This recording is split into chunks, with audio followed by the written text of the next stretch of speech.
नालंदा लोकसभा से इंडिया गठबंधन के प्रत्याशी डॉक्टर संदीप सौरभ जी हैं। हम इनसे कुछ वार्तालाप करेंगे। सबसे पहले सर, चुनावी मैदान में उतरे तो आपका सबसे अहम मुद्दा क्या है? देखिए, अहम मुद्दा तो इस समय देश भर का जो है कि देश का लोकतंत्र और संविधान को भाजपा ने खतरे में डाल दिया है जी।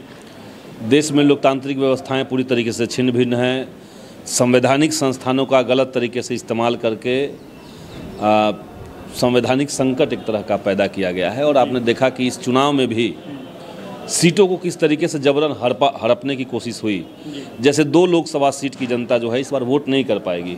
सूरत में वोटिंग नहीं होगी, इंदौर में वोटिंग नहीं होगी। तो इन दोनों जगहों की जनता को मौका ही नहीं मिला इस बार कि वो लोग जाकर के कहीं वोट कर सके। तो ये संकट पैदा हुआ इस बार। भाजपा ने विपक्ष के तमाम नेताओं को, तमाम लोगों को अपने शिकंजे में रखने की कोशिश की है, उनको जेल में डालने की तैयारी की है। विपक्ष के जो लोग उम्मीदवार थे उनको जबरन बैठाया गया। तो चुनाव आयोग कहीं ना कहीं बीजेपी के लिए काम करने लगा। मीडिया पहले से उनके कब्जे में है, ईडी और सीबीआई का वो गलत इस्तेमाल कर रहे हैं। तो पहला हमारा एजेंडा है कि देश के संविधान और लोकतंत्र को बचाना। नालंदा का जहाँ तक बात है तो नालंदा देखिए ज्ञान की भूमि है, ध्यान की भूमि है और पूरे देश के अंदर नालंदा की एक अहमियत है। लेकिन नालंदा की कनेक्टिविटी बाकी देश के अलग अलग महत्वपूर्ण शहरों से अभी तक नहीं है। दिल्ली से एक ट्रेन आती जाती है, लेकिन उसके अलावा कोलकाता से, चेन्नई से, मुंबई से जो इसकी कनेक्टिविटी होनी चाहिए वो सब अभी तक नहीं है। तो ये अहम सवाल यहाँ के लिए है। पावापुरी एक महत्वपूर्ण जगह है, वहाँ पे एक्सप्रेस की जितनी ट्रेनें थी पहले ठहरती थी, अब उसको ठहराव बंद हो गया है। कोविड के नाम पे सरकार ने रोक दिया, अभी तक बंद है। तो ये सब ट्रेन का कनेक्टिविटी को बढ़ाना एक काम ये है। नालंदा में बड़े पैमाने पर ज़मीनों का अधिग्रहण हुआ है, वो चाहे आयुध फैक्ट्री बनाने के लिए हुआ हो, यूनिवर्सिटी बनाने के लिए हुआ हो। तो किसानों को अभी तक उस भूमि अधिग्रहण का मुआवजा नहीं मिला। तो उनको मुआवजा उचित मिले। जिनके घर उजाड़ दिए गए उनको रोज़गार का माध्यम मिले। आप जाएंगे राजगीर में तो एक पूरा गांव है, बहुत बड़ा गांव है जिसका नाम है विस्थापित। वो आयुध फैक्ट्री के लिए उनको विस्थापित करके वहां बसाया गया, लेकिन एक भी घर को बेसिक सुविधाएं नहीं मिली। घरौंदा टाइप का एक छोटा सा गड्ढे में उनका घर बना दिया गया है, लेकिन और कोई सुविधा उनको नहीं है। तो उनको न्याय मिले। नालंदा में जल प्रबंधन बेहतर तरीके से हो ताकि नदियों में पानी आ सके। नदियों में पानी नहीं है। किसानों को मुआवजा नहीं मिल रहा है। जो प्रधानमंत्री फसल बीमा योजना है उसका कोई लाभ नहीं मिल रहा है। तो इस तरह के 20 प्रखंड नालंदा में है, 20 में यूनिवर्सिटी खुले, कॉलेज खुले, डिग्री कॉलेज खुले। तो इस तरह के एजेंडा को हम लोग लेकर के साथ चल रहा है। सर, आप इंडिया गठबंधन से हैं, भाकपा माले से हैं और कहीं ना कहीं तेजस्वी यादव जी लगातार उनका जो स्लोगन चल रहा था 17 साल बरम 17 महीना, जिस तरह से 17 महीना में युवाओं को रोजगार देने का काम किए हैं और A to Z की भी बात करते हैं और तथाकथित देखा भी जाता है। तो क्या लगता है सारे युवा जो हैं, सारे लोग जो हैं जाति धर्म से उठकर उसी तरीके से A to Z की भांति जो है तेजस्वी यादव को वोट करेंगे, इंडिया गठबंधन को वोट तौर से? इस बार देखिए कोई जाति का बैरियर नहीं है। सभी जाति के लोग रोजगार चाहते हैं। सभी जाति के लोग चाहते हैं कि महंगाई से निजात मिले उनको। लोग चाहते हैं कि गरीबों को 200 यूनिट बिजली मुफ्त मिले। तो ये हर जाति में है। और ये जो एजेंडा हमने कहा महंगाई दूर करने का, बेरोजगारी ख़त्म करने का, गरीबों को मुफ्त बिजली मिलने का, ये केवल इंडिया गठबंधन के एजेंडा में है। एनडीए के गठबंधन का जो आप देखेंगे एजेंडा, उसमें एक शब्द इन मुद्दों पर नहीं कहा गया। रोजगार की बात ही नहीं उसमें हो रही है। वहाँ केवल मोदी जी का गुणगान चल रहा है, मोदी जी का फोटो चल रहा है। तो जनता जो है वो किसी भी जाति का हो, इस बार महागठबंधन के साथ है। और इसीलिए पूरे देश के अंदर एक तरह का लहर, बदलाव का लहर आपको दिख रहा होगा। 4 चरणों का चुनाव हुआ है। 4 चरणों के चुनाव में भाजपा आग बबूला हो गया है और इसी के चलते प्रधानमंत्री मोदी जी उल जुलूल बयान दे रहे हैं। वो कह रहे हैं इंडिया गठबंधन जीत जाएगा तो आपका भैंस लेके चला जाएगा, आपका मंगलसूत्र छीन लेगा। तो ये एक तो गर्मी का सीजन है, दिमाग पे गर्मी चढ़ जाता है। दूसरा है कि वो हार रहे हैं, ये क्लियर दिख रहा है। कहीं ना कहीं सोशल मीडिया पर एक चीज़ और भी देखने को मिल रहा था कि नौकरी मतलब तेजस्वी यादव। इसको सर आप कैसे देखते हैं? देखिए, नौकरी महागठबंधन की सरकार ने ही दिया।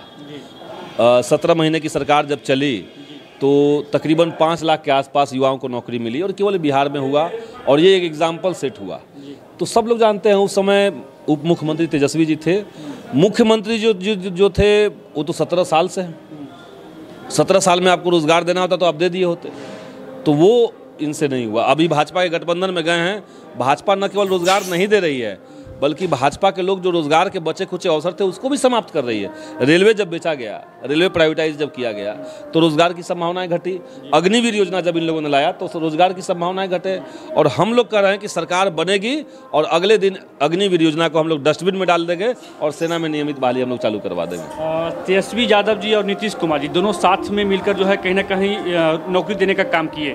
फिर जो है नीतीश कुमार जी को ऐसा क्या लगा, क्या प्रॉब्लम हुआ कि जो है कहीं ना कहीं फिर पलटी मार दी? आदत से लाचार हैं नीतीश जी, जो हैं वो आदत से लाचार हैं, वो अपने कंट्रोल में नहीं हैं और राजनीति के अंदर सिद्धांतहीनता के पर्याय बने हुए हैं, जिनके अंदर कोई विचारधारा नहीं है, कोई सिद्धांत नहीं है। तो वो भले ही बार बार पलट जाएंगे, लेकिन नालंदा की जनता पेंडुलम नहीं है, नालंदा की जनता नहीं पलटेगी। नालंदा की जो जनता है वो इस बार महागठबंधन के साथ बनी हुई है। और हम लोग एक चीज़ और देखने को मिलता है कि नालंदा में नीतीश कुमार जी का गढ़ माना जाता है, गढ़ समझा जाता है, तो आखिर इसको कैसे देखते हैं? नालंदा नीतीश जी का गढ़ नहीं है, नालंदा वासियों का घर है जी। तो यहाँ की जनता का नालंदा है जी। कोई नेता कभी इधर रहेगा कभी उधर रहेगा। अब देखिए नालंदा की जनता से आप पूछ के देखिए किसी से कि नीतीश जी कितनी बार पलटी मारे हैं, लोग भूल गए। कोई कहता है 5 बार, कोई कहता है 7 बार, कोई कहता है 10 बार, कोई कहता है कि 8 बार। जनता तक कंफ्यूज हो गई कि कितनी बार इन्होंने पलटी मारी। तो इसलिए नालंदा की जनता को अब उनके ऊपर यकीन नहीं है। अब लोग बदलाव चाहते हैं, नालंदा के अंदर बदलाव चाहते हैं और ये बदलाव दिल्ली तक होगा। यानी इस बार जो है कंफर्म है कि नालंदा में बदलाव हो के निश्चित नालंदा में बदलाव तय है। प्रधानमंत्री जी कहते हैं कि हम जो है देश को आगे ले जा रहे हैं। देश को बहुत पीछे ले गए हैं वो चाहे आर्थिक नीतियों का मामला हो, देश का जो सामाजिक ताना बाना है उसका मसला हो। गरीबों को जो है कहीं ना कहीं अन्न मिल रहा है, किसानों को 2-2 हज़ार। गरीबों को अन्न कब से नहीं मिल रहा था? पहले नहीं मिल रहा, फ्री में सर दे रहे हैं। 1.5 रुपये 2 रुपये जो मिलता था उसको फ्री किए है ना। महीने में आप 5 रुपये फ्री कर दिए, इस लिहाज से अगर देखा जाए तो 7 रुपये फ्री किया आपने। 7 रुपये के एवज में आपने क्या क्या ले लिया गरीबों से? वो जो अन्न की बात हो रही है वो अन्न पकता किस पे है? गैस पे। गैस का दाम कहाँ आप ले गए? फ्री में भी दिए सर गैस। जो फ्री में कहाँ दिए हैं? चूल्हा उज्ज्वला योजना कनेक्शन फ्री दिए हैं। उज्ज्वला योजना जो है कनेक्शन फ्री में है वो, लेकिन कनेक्शन एक बार आप ले लिए, पहले आप 1500 में गैस का कनेक्शन ले लेते थे, 400 रुपये में भरवाते थे। अब आप फ्री में ले लिए और 1200 में भरवा रहे हैं, हर महीने 1200 रुपये आप दे रहे हैं। तो आप हिसाब लगा के देखिए फ्री में हुआ कि महंगा हो गया। बहुत जगह ऐसा भी जो है देखा जा रहा है कि गैस सिलेंडर जो है अलमारी के रूप में उपयोग हो रहा है, उस पर जो सामान जो है रखा जा रहा है। बिल्कुल लोग बता रहे हैं कि इतना जो है ये बढ़ गया है, सिलेंडर का दाम की जो है भरवा नहीं पा रहे हैं। मोदी जी गरीबों का पैसा लूटे हैं, टैक्स बढ़ा करके, महंगाई बढ़ा करके, और उस पैसे को अडानी और अंबानी को सौंपे हैं। 16 लाख करोड़ रुपए, देश का 16 लाख करोड़ रुपए सिर्फ अडानी और अंबानी को कॉरपोरेट टैक्स में रिलैक्सेशन देने में खर्च किया गया। अभी 16 लाख करोड़ रुपए का आप हिसाब लगाइएगा। इससे देश की रक्षा विभाग जो देश का है वो 3 साल काम करता उस पैसे से। तो आपने देश को कहाँ ला के रख दिया है? तो संदीप सौरभ जी चुनाव होने को है नालंदा लोकसभा में, तो हमारे चैनल के माध्यम से लोगों से सर क्या सब अपील करेंगे? हम आपके चैनल के माध्यम से सभी जनता जनार्दन से अपील करेंगे कि इस बार देश को बचाने के लिए, देश के लोकतंत्र और संविधान को बचाने के लिए, और साथ ही साथ युवाओं को रोजगार मिले, आने वाली पीढ़ियों का भविष्य उज्जवल हो, इसके लिए सब लोग मिल करके बदलाव कीजिए। नालंदा में बदलाव का नारा, झंडा के ऊपर 3 तारा, ये है। और देश भर में भी बदलाव कीजिए, सभी जगह पर इंडिया गठबंधन को वोट दीजिए, भाजपा को देश से हटाइए, गद्दी से हटाइए, तभी देश बचेगा। धन्यवाद। तो अभी जो है हमारे साथ नालंदा लोकसभा से संदीप सौरभ जी थे, जो कहीं ना कहीं बता रहे थे कि इस बार जो है बदलाव होकर रहेगा और जो हमारा मुद्दा है महंगाई, बेरोजगारी और भ्रष्टाचारी जो भी है, तमाम मुद्दों पर जो हम लोग काम करेंगे और इससे जो है जनता को कहीं ना कहीं बच के रहना पड़ेगा और सारे लोग जो है जाति धर्म से उठकर इंडिया गठबंधन को वोट करना होगा, यही ना सर? जी निश्चित। धन्यवाद। बाकी आप लोग जो है नालंदा लोकसभा में किसे देखना चाहते हैं कमेंट में जरूर बताएंगे। सभी का बहुत बहुत आभार, धन्यवाद।